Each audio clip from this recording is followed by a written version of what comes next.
The fountains of the great deep were broken up, and the windows of the heavens were opened, and the rain was upon the earth 40 days and 40 nights.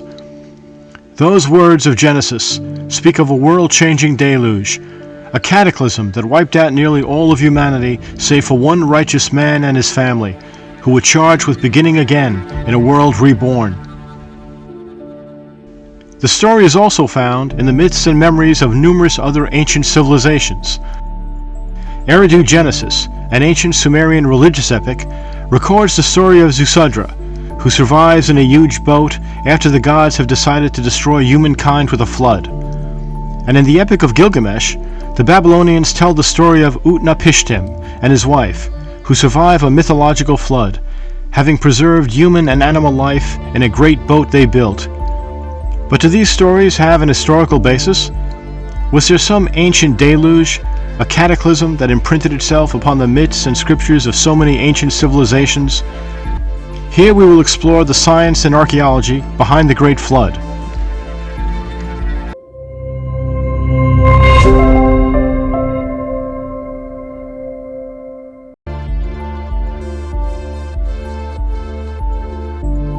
In the biblical account of the deluge, Noah, because of his piety, is chosen by God to perpetuate the human race after God has determined to destroy the earth because of its corruption.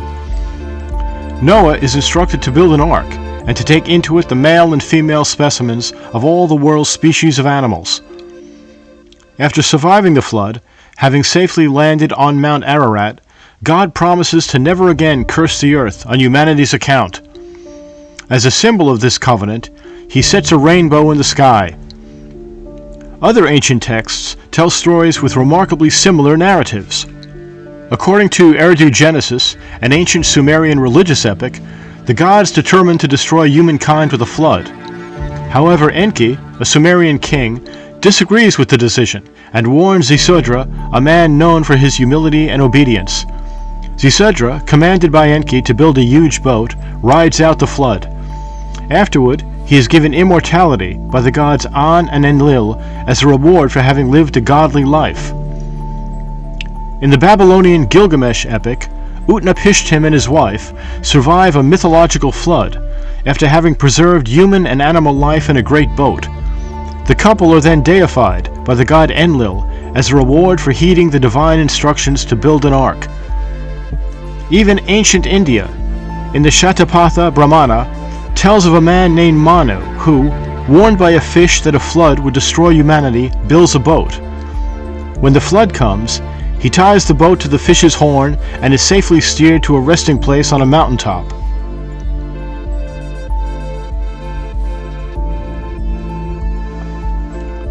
Could these flood stories have a basis in truth?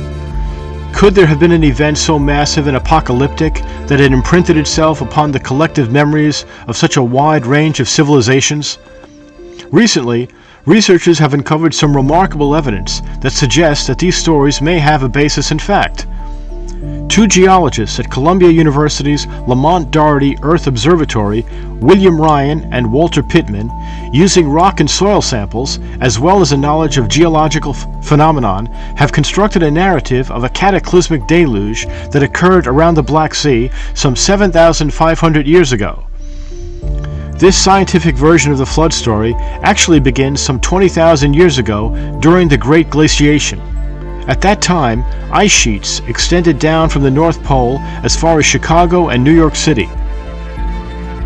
Since all this water existed as ice, ocean levels were about 400 feet lower than they are today.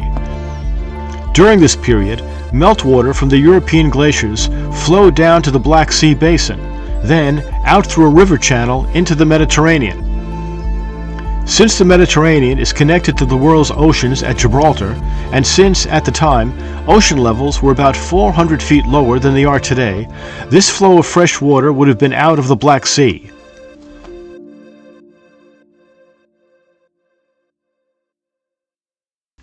Ryan and Pittman have offered a theory as to what happened next.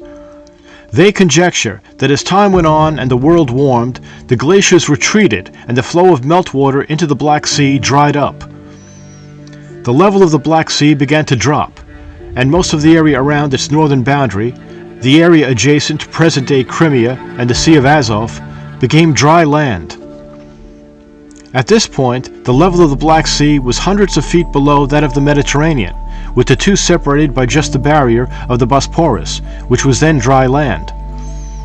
This increasing disparity in sea levels could not last. Eventually, there would be a breach. What happened on that inevitable day emerges from core samples taken by Ryan and Pittman.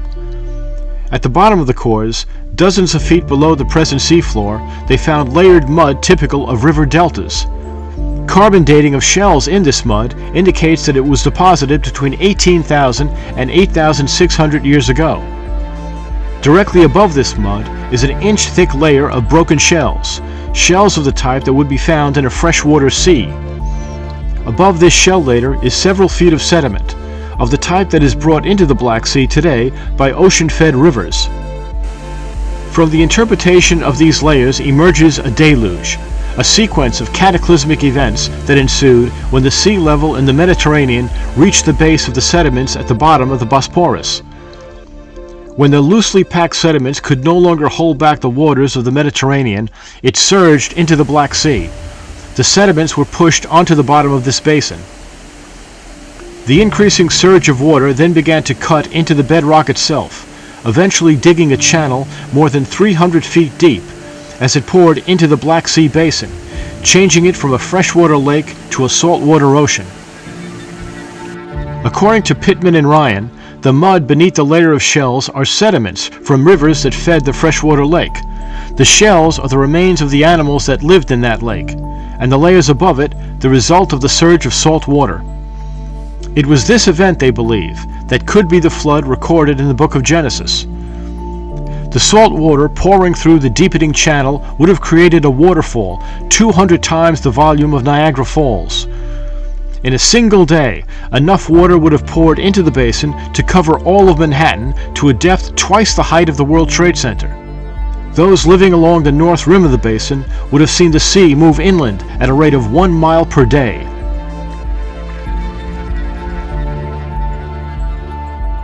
Connecting ancient texts and scriptures to investigations by archaeologists and geologists is always an exercise in conjecture. But if these findings and interpretations are valid, it is not hard to imagine how this harrowing event could have had such a profound effect on the myths and beliefs of those who experienced it, an effect that remains with us to this day.